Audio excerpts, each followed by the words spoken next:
어두움이 깊어가는 밤, 발소리를 낮춘 채 어딘가로 향하는 두 사람이 있습니다.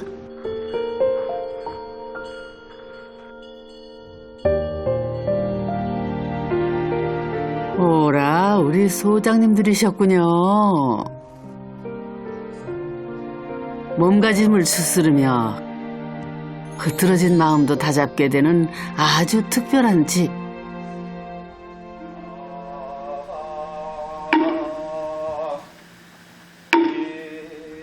이 집의 하루는 이르다 못해 동트기 전 시작이 되는데요.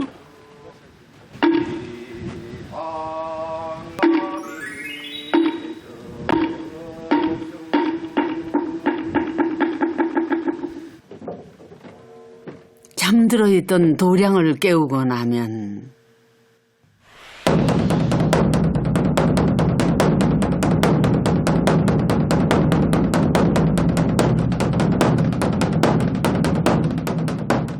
힘차고 장중한 벚꽃 소리로 뭇 생명들을 일으킵니다.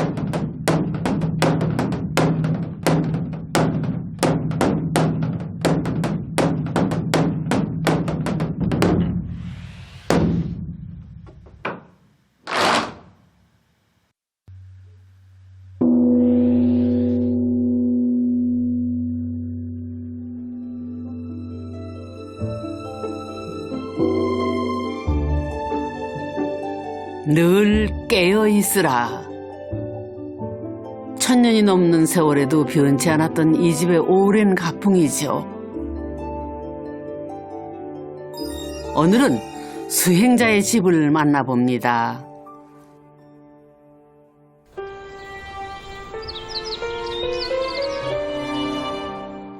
녹음이 짙어가는 숲으로 왔습니다. 성큼성큼 이렇게 자연을 걸어본 게 얼마만일까요? 아, 정말 이렇게 물이 있으니까 이게 확실하게 또 경계가 되고 네. 저 물 너머 이렇게 다른 세계를 보는 그런 느낌이 나는데요. 특히 소리가 경치도 좋지만 소리가 너무 좋은 것 같아요. 그러니까 네, 물을 청각을 소리. 자극하는. 오늘 복장이 특이하세요. 아, 템플스테이 바지가 좀 많이 크지 않나요? 치마 같은데. 너무 어울려요. 아니, 출가하려고요. 큰일 날 딱 제 소리. 스타일인 것 같아요. 큰일 날 소리. 새벽에 잘 일어나시더라고요. 아, 그러니까 3시면 벌떡 일어나는데 아무래도 네. 저랑 잘 맞는 것 같더라고요. 아니, 저희 송광사는 사실 정말 오랜만이라 워낙 또 새벽녘을 유명하고 해서 저희 이제 하루 잤습니다. 하루 자고 아침에 이제 좋은 기운 느끼면서 다시 한번 이제 그 되돌아보면서 들어가는 중이에요. 네. 여기가 어디예요? 어유 송광사 모르시나요? 그러니까 우리나라 3대 사찰 중에 하나고요. 여기는 이제 그 승려들의 어떤 종합대학이죠, 말하자면. 네, 승보 사찰인 송광사입니다. 다들 한 번쯤 들어보셨죠? 송광사. 순천 조계산 자락에 자리한 천년 고찰인데요. 마치 산중의 한 마을처럼 크고 작은 건물들이 무려 100여 채나 됩니다. 골목은 또 얼마나 많고요. 수행하는 승려들을 보배처럼 소중히 여긴다 해서 흔히 승보사찰로 꼽히는데요. 예부터 걸출한 수행자를 많이 배출한 절집입니다.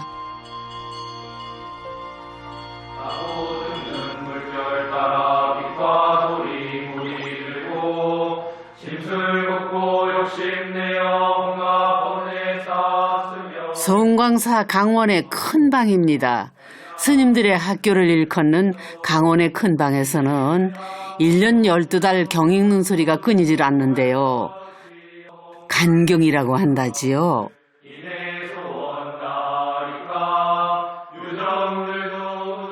출가를 하고 바르라니 머리를 깎았다 해서 하루아침에 스님이 되는 거는 아니랍니다.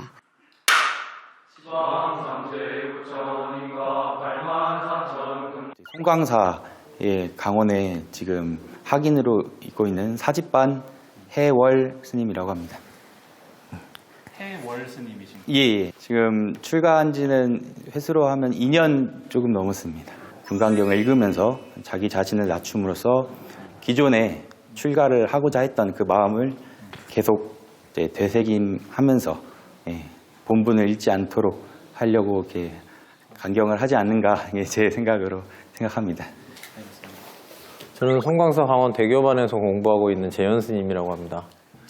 대교반은 1, 2, 3, 4학년에 4학년에 해당이 됩니다. 졸업반을 대교반이라고 합니다. 예, 아, 대교반 특기로 치면은 꽤 선배님이시네요. 예, 그렇습니다. 처음엔 좀 힘들죠.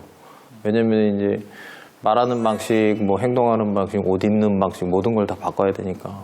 그래서 처음 오는 분들한테 제가 항상 약간 사람 한 번 더 태어나는 것과 비슷하니까 어느 일정 시간에 자기가 여기 녹아드는 그런 시간까지는 의지로 견딜 수밖에 없습니다. 경전 공부, 마음 공부.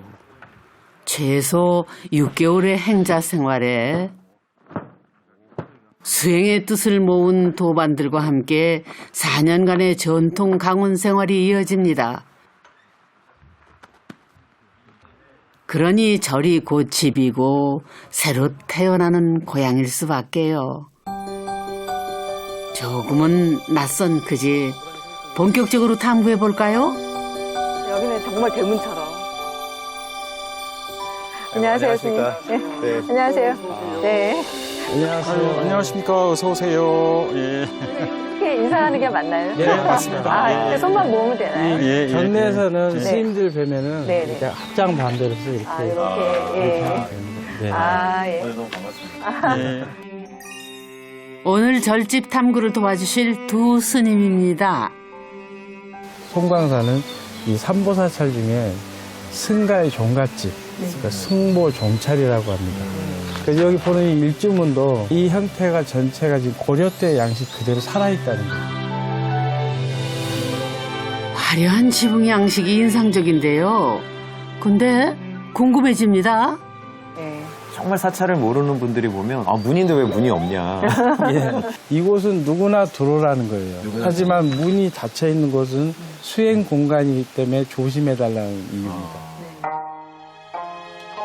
절집의 문지방격인 일주문을 지나 속세에서 부채의 세계로 첫 발을 들입니다. 저 너머 세상은 어떤 모습일지 가장 먼저 반겨주는 건 계곡 따라 늘어선 요 세 개의 전각인데요.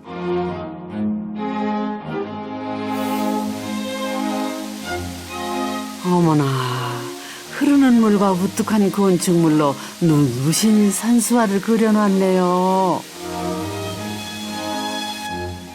이 건물은 무지개 다리 위에 누각을 세웠습니다. 이런 형태를 누교, 누다리라고도 한다지요. 우리나라에서는 흔한 건축 양식은 아니랍니다. 저 밑에 뭐가 보이는, 튀어나온 게 보이는 저게 뭐? 아, 눈이 밝으시네요. 이제 이렇게 보면은 오, 그러게요. 여러분도 보이시죠? 저기 다리 아래 저건 뭐죠? 이렇게 보면은 네네. 저 엽전이 이렇게 걸려 있는데 아, 저 엽전인가요? 예, 예, 돌 저 같은 게 엽전이라 매달려 글쎄요. 있는. 이제 뭐 예. 무슨 목걸이인가 이렇게 생각할 수도 있겠지만 그러게요. 가령 이제 이 다리를 축조할 때 여러 사람들이 모여서 그 돈을 조성을 했는데 그 축조를 다 했다. 그러니까 이제 이 돈을 다른 데다 쓰면 되지 않냐라고 대개는 생각하기 쉽죠. 그 돈은 거기만 써야지 된다라는 그런 정신, 뭐 다른 데로 전용하지 않는 것이 우리가 수행자로서 정신이다. 굉장히 의미가 있는. 과거에서부터 그랬다는 게 네. 요새는 회계가 있으니까 다 뭐 컴퓨터로 정리하지만 그 옛날부터 저랬다는 게 참 신기하네요. 네. 뭐든 아는 만큼 보이는 법이죠. 이 건물도 예외는 아니고요. 이 건물이 너무 아름다운데요. 네, 이름이 네. 뭡니까? 침계루. 침계루, 그 뜻이 뭔고 하면은 이런 의미랍니다. 어떠세요? 건너스가 퍽 잘 어울리는 장면인데요. 저 안에 구멍 뚫린 게 이 승단의 1층이에요. 네. 그리고 요 위는 그 법단의 1층이 돼요. 네. 그런데 이제 이 건물 밑에는 작고 위는 크게 한 게 교리를 맞추기 위해서 건물을 저렇게 만든 건데 그래서 건물이 작고 크면 뭔가 밸런스가 깨지잖아요. 네. 그래서 바깥으로 기둥을 내서 위아래를 맞춰준 거예요. 이래를요? 예, 예. 그 미적인 감각을 살려낸 거죠.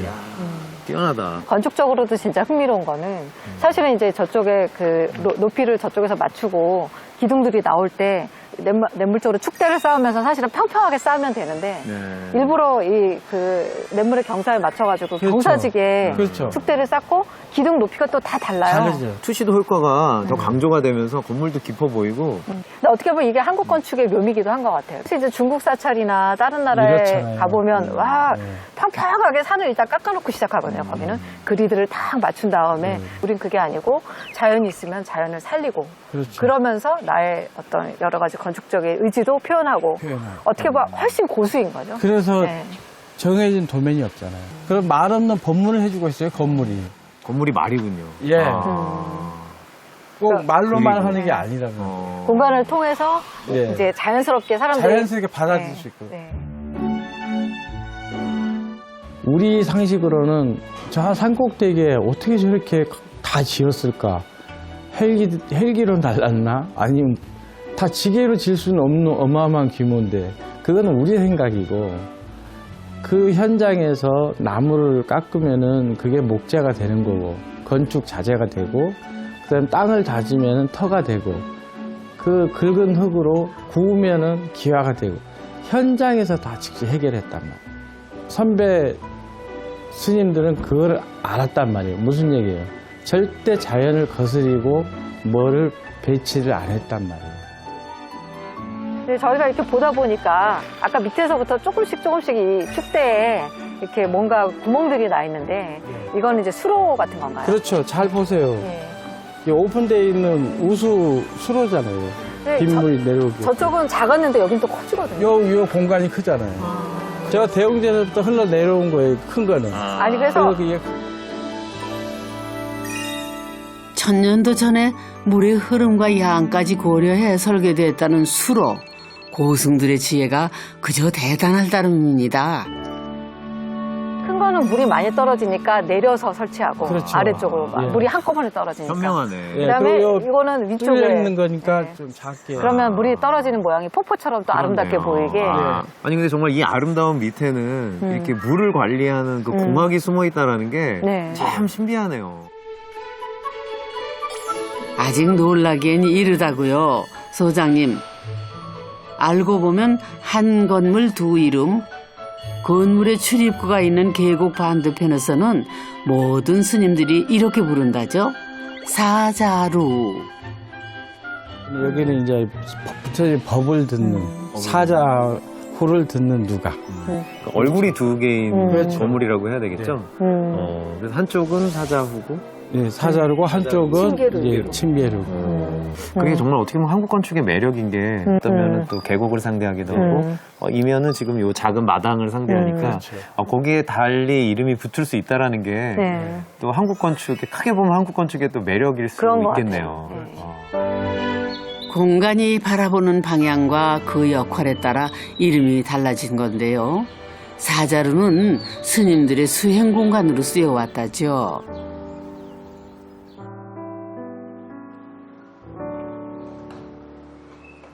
송강사의 모든 수행 공간에는 온도를 깔지 않았답니다. 서늘한 곳에서 정신 단단히 차리고 정진하란 의미에서라죠. 아직은 새내기 단계라 아직 하나하나씩 한 걸음씩 배우는 단계죠. 아직 많이 미숙하고 유혹에 넘어갈 때도 많고 네, 그렇습니다. 네. 항상 졸립니다. 네네, 항상 졸립니다. 지금도 졸려요. 지금도 졸려요? 네네. 몇 시에 일어나세요? 새벽 3시에 일어납니다. 생각이 많았지만 이게 수행이라는 게 또 결국 생각을 또 비워내는 과정이라 생각을 합니다. 절집 생활은 순간순간이 수행의 연속이죠. 행사 때 그리고 강원 그렇게 치문반 이렇게 다닐 때가 그때가 제일 좋았던 것 같아요. 초심 때 뭔가 그냥 자기 생각을 오히려 내려놓고 비워놓고 노력하던 그 시절. 두 스님이 포행에 나섰습니다. 어머나, 발걸음 닿는 곳마다 별천지네요. 어딘가 신비로운 이것은 수행 생활의 고단함을 푼다는 스님들의 쉼터. 스님 법납이 몇 년? 저는 이제 법납으로 지금 거의 이제 2년 차니까 거의 예, 거의 30년 가까이 차이가 나네요. 한 30년 차이 나네요. 사실상 어른스님들하고 이렇게 올 기회가 많이 없는데 우리도 이렇게 생활하고 있다는 것 자체가 어찌 보면은 선배 스님들이 이렇게 많이 이끌어줘서 이렇게 된 거 아닌가 생각도 많이 들고 그런 것 생각할 때마다 되게 위안이 많이 되고 있습니다.